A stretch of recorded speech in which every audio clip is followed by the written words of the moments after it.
নমস্কার বন্ধুরা, আবার নিয়ে চলে এসেছি আরেকটি রেসিপি। দেখতেই পাচ্ছ সর্ষের তেল দিয়েছি, তার মধ্যে তেজপাতা, দুটো শুকনো লঙ্কা, 5 ফোড়ন আর অল্প একটু হিং দিয়ে ভালো করে 1 মিনিট মতো নেড়ে চেড়ে তার মধ্যে কেটে রাখা কুমড়ো আলুগুলো টুকরো টুকরো করে কেটে রাখা কুমড়ো ও আলুগুলো দিয়ে দিলাম।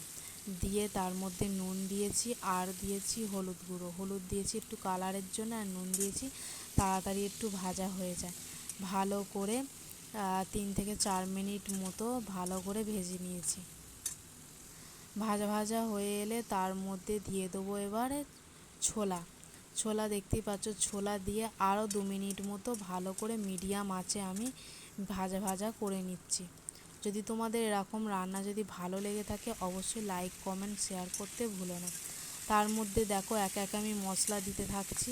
আমি লঙ্কা গুঁড়ো দিয়েছি 1/2 চামচ মতো। ঝালটা তোমাদের বুঝে অন্তত দেবে, যে যেরকম ঝাল খাবে সেরকমই দেবে। ভালো করে নেড়ে ছেড়ে আমি নিচ্ছি।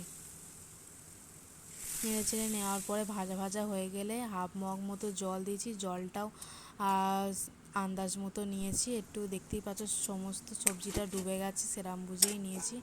নিয়ে একটু নুন দিয়ে ঢাকা দিয়ে দিয়েছি। 15 থেকে 20 মিনিট মিডিয়াম আঁচে সিদ্ধ করতে দিয়েছি। মাঝে আমি খুন্তি চালিয়ে নিয়েছিলাম, সিদ্ধ হয়েছে কি দেখেছি।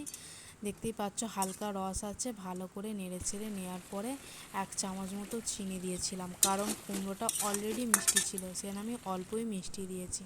আর এটা হচ্ছে একটা ভাজা মশলা, নানা রকম সব কিছু গোটা মশলা দিয়ে ভেজে রেখে দিয়েছিলাম। যদি তোমরা এই রেসিপিটা দেখতে চাও অবশ্যই কমেন্টে জানিয়ে। এই ভাজা মশলাটা দিলে খুবই টেস্ট হয়।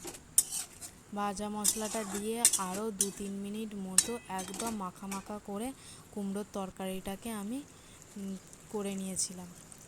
যদি ভালো লাগে এই রেসিপিটা অবশ্যই লাইক আর কমেন্টে জানিয়ে।